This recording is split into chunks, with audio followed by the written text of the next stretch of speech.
GNM second year का medical surgical second का मैं अगले टॉपिक के बारे में बात करूंगा। अस्ट्रलाइजेशन, बंधीकरण। अस्ट्रलाइजेशन, बंधीकरण क्या है?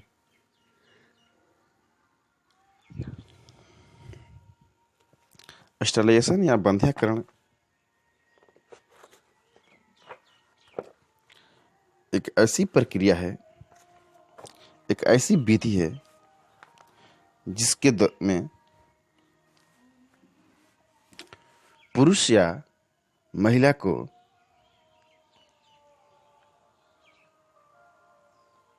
जो जनन क्षमता है, जो प्रजनन क्षमता है, उस क्षमता को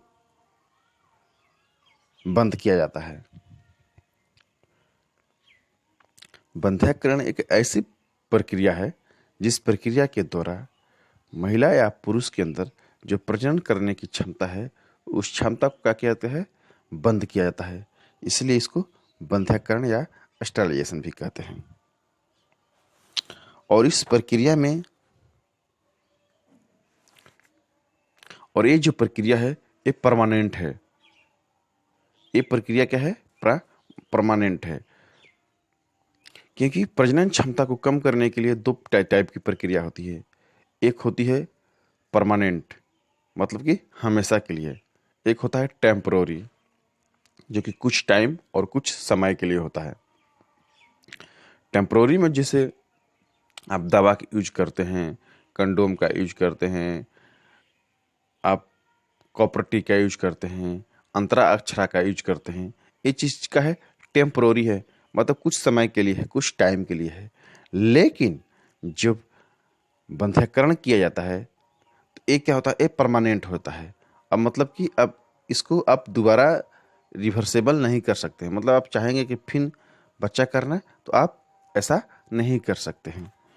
स्टरलाइजेशन बंधीकरण करने से पहले रोगी का हिस्ट्री लिया जाता है, रोगी का इतिहास लिया जाता है कि रोगी बंधीकरण करा रहा है तो क्यों करा रहा है। मतलब कि उसका पूरा परिवार हो चुका है, बाल बच्चे हैं, अपनी इच्छा से करवा रहा है या बड़ियारी करवाया जा रहा है।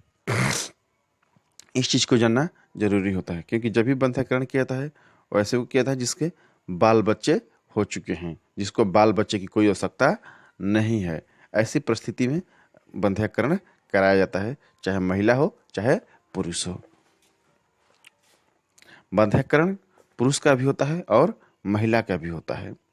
पुरुष का जो होता है बंधीकरण, इसको भैंसकोटोमी कहते हैं। पुरुष को जो बंधीकरण किया जाता है इसको हम लोग बोलते हैं भैंसकोटोमी, जिसको हिंदी में बोला जाता है शुक्र वाहिका छेदन। इसको बोलता है भैंसकोटोमी। जो महिलाओं का बंधीकरण किया जाता है इसको बोला जाता है टिबकोटोमी। इसको बोला जाता है टिबकोटोमी, जिसको नालिको छेदन बोलते हैं। भैंसकोटोमी क्या है? भैंसकोटोमी जो प्रक्रिया किया जाता है वो पुरुषों के अंदर किया जाता है। पुरुषों के अंदर जहाँ से स्पर्म निकलता है, तो उस स्पर्म को कैसे रोका जाए, उसमें क्या किया जाता है? वासा डिफरेंस होता है। शुक्रवाहिका होती है, जिसको हिंदी में शुक्रवाहिका क्या बोलते हैं, वो जिसको इंग्लिश में वासा डिफरेंस बोलते हैं। शुक्रवाहिका जो नलिकाएं होती हैं, उस नलिकाएं को क्या किया जाता है? कट किया जाता है। उस नलिकाएं को क्या किया जाता है? कट किया जाता है। और कट करके उसको, उस नलिकाएं को क्या किया जाता है? बांध दिया जाता है। इसमें होता क्या है? ये एक हमारे यहाँ बहुत पुरानी पद्धति है, चीरा लगाना, चीरा पुरुष नसबंदी। इसको चीरा पुरुष नसबंदी भी कहा जाता है। इसमें इस विधि में क्या होता है कि सर्जन द्वारा, एक सफल प्रशिक्षित सर्जन के द्वारा, जिसको इसके बारे में बहुत अच्छा जानकारी हो, उस सर्जन के द्वारा जो अंडकोश होती है उसके ऊपरी हिस्सा पर चीरा लगाया जाता है। जो अंडकोश होता है उसके ऊपरी हिस्सा पर क्या किया जाता है? चीरा लगाया जाता है। और चीरा लगाने के बाद उसका जो ऊपरी हिस्सा होता है उसके ऊपरी हिस्सा पर चीरा लगाया जाता है। और चीरा लगाने के बाद सर्जन द्वारा उसके ऊपरी हिस्सा पर क्या किया जाता है, चीरा लगाया जाता है। और चीरा लगाने के बाद सर्जन द्वारा वासा जो डिफरेंस होता है, जो ट्यूब होता है, जो नलिकाएं होता है, जिसको इंग्लिश में वासा डिफरेंस बोलते हैं, एक ट्यूब होता है, एक नलिकाएं होता है, उसका पता लगाया जाता है। और उसके पता लगाने के बाद ट्यूब के एक छोटे से हिस्से में कट के कर दिया जाता है, क्योंकि जहाँ से जो शुक्र वाहिका होती है, जो शुक्र नलिकाएं होती है, जहाँ से ये शुक्राणु को स्पर्म को लेकर जाता है, उस वहाँ पे क्या किया जाता है, एक चीरा लगाकर, एक कटर लगाकर उसको क्या कर दिया जाता है, बांध दिया जाता है। चीरा लगाकर उसको काट दिया जाता है और काटने के बाद उसको हिस्सा को क्या किया जाता है, बांध दिया जाता है। बांधने के कारण अब जो भी शुक्र वाहिकाएं होते हैं, शुक्र जो शुक्राणु होते हैं, जो स्पर्म होते हैं, अब वो बाहर नहीं आते हैं, जिससे आपको गर्भ रहने का अति वो व्यक्ति किसी के साथ सेक्सुअल संपर्क करता है तो उसे गर्भ रहने का डर नहीं रहता है। अब गर्भ नहीं रह सकता है, क्योंकि अब स्पर्म बाहर आएगा नहीं। सर्जरी के 24 घंटे के बाद पेशेंट को इसमें क्या कहता है, छोड़ दिया जाता है, डिस्चार्ज कर दिया जाता है। 15 दिन तक, जब आपको बंध्याकरण हुआ है तब 15 दिन तक आपको नॉर्मल गतिविधि में रहना चाहिए। मतलब कि आपको भारी सामान नहीं उठाना चाहिए, बहुत भारी काम नहीं करना चाहिए। नॉर्मल जो गतिविधियां हैं वैसे कर रहना चाहिए। साइकिल नहीं चलाना चाहिए, भाग दौड़ की नहीं करना चाहिए। थोड़ा सा शरीर को रिलैक्स मोड में रखना चाहिए। और बंध्याकरण करने से पुरुष पर किसी भी प्रकार के शारीरिक क्षति या शारीरिक हानि नहीं होता है। किसी भी प्रकार के पुरुष को कोई प्रकार की परेशानियां नहीं होती हैं। और ये बहुत ही सफल और अच्छा विधि है आपको परिवार नियोजन करने का। उसके बाद हम महिलाओं में जो किया जाता है उसको बोला जाता है ट्यूबकोटोमी। महिलाओं के अंदर जो किया जाता है बंध्याकरण, उसको बोला जाता है ट्यूबकोटोमी। महिलाओं के जो आप जनन अंग जो होता है उसको आप एक बार अच्छे से देखिएगा। अच्छे से देखने के बाद आपको पता चलेगा कि महिलाओं के अंदर होता है फैलोपियन ट्यूब। फैलोपियन ट्यूब होता है। फैलोपियन ट्यूब ही क्या करता है, अंडाशय से अंडा को लेकर योनि में आता है। जो फैलोपियन ट्यूब होता है आप देखिएगा कि वही क्या करता है, अंडाशय से अंडा को लेकर योनि के अंदर आता है, जहाँ पर स्पर्म और अंडाशय एक दूसरे से मिलते हैं, तब फर्टिलाइजेशन होता है और जाइगोट का निर्माण होता है और बच्चा पैदा होता है। लेकिन जब आप अंडाशय से जो फैलोपियन ट्यूब, फैलोपियन ट्यूब का फिगर देखिएगा, उसमें अंडाशय से फैलोपियन ट्यूब सीधा आकर योनि में आकर जुड़ता है, यूट्रस में आकर खुलता है, योनि में आकर गिरता है। तो आप यदि उस फैलोपियन ट्यूब जो होता है, उस फैलोपियन ट्यूब को आप उसमें कटिंग कर देते हैं। फैलोपियन ट्यूब के अंदर कटिंग करने के बाद आप उसको बांध देते हैं। और इसमें यही पद्धति अपनाया जाता है। इसमें एक सफल चिकित्सक के द्वारा, एक सफल सर्जन के द्वारा क्या किया जाता है कि जो फैलोपियन ट्यूब होता है, फैलोपियन ट्यूब को कट कर दिया जाता है। और कट करने के बाद इसको क्या किया जाता है,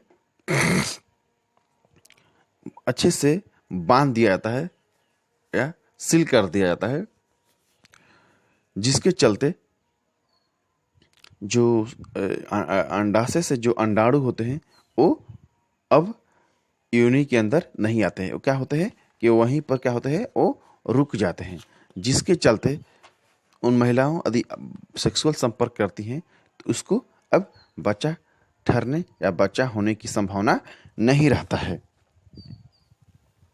उससे क्या होता है, महिलाओं को बच्चा होने या बच्चा ठहरने की संभावना नहीं रहता है। ये महिलाओं के लिए एक परमानेंट विधि है। ये क्या है, परमानेंट विधि है। इस विधि के बाद महिलाओं को किसी भी प्रकार का समस्या या डर नहीं रहता है। ये बहुत सलाह, जब भी ऐसा किया जाता है, जब भी बंध्याकरण किया जाता है, उसके पहले एक काउंसलिंग होता है।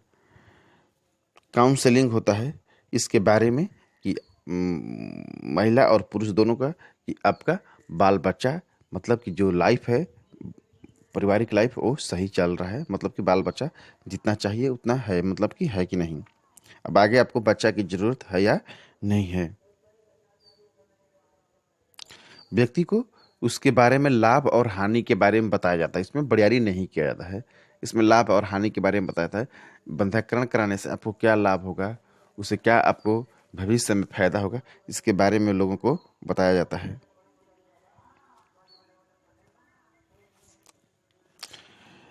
बंधकरण कराने से आपको किसी भी प्रकार के शारीरिक कमजोरी नहीं आती है। यौन सेक्स में कोई प्रकार की दिक्कत नहीं होता है। और इसमें एक होता है कि यदि आपको ऐसी कोई विशेष परिस्थिति पड़ गया तो उस नली को पुनः जोड़ा जा सकता है, और शारीरिक क्षमता में किसी भी प्रकार का कोई इसमें समस्या नहीं आता है। Thank you. GNM second year का मेडिकल सर्जिकल सेकेंड का मैं अगले टॉपिक के बारे में बात करूंगा। अस्ट्रलाइजेशन, बंधीकरण। अस्ट्रलाइजेशन, बंधीकरण क्या है?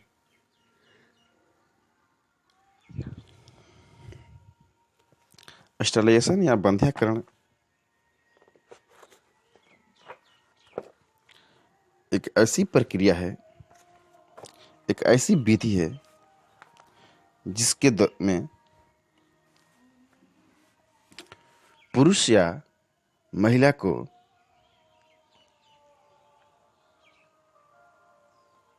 जो जनन क्षमता है, जो प्रजनन क्षमता है, उस क्षमता को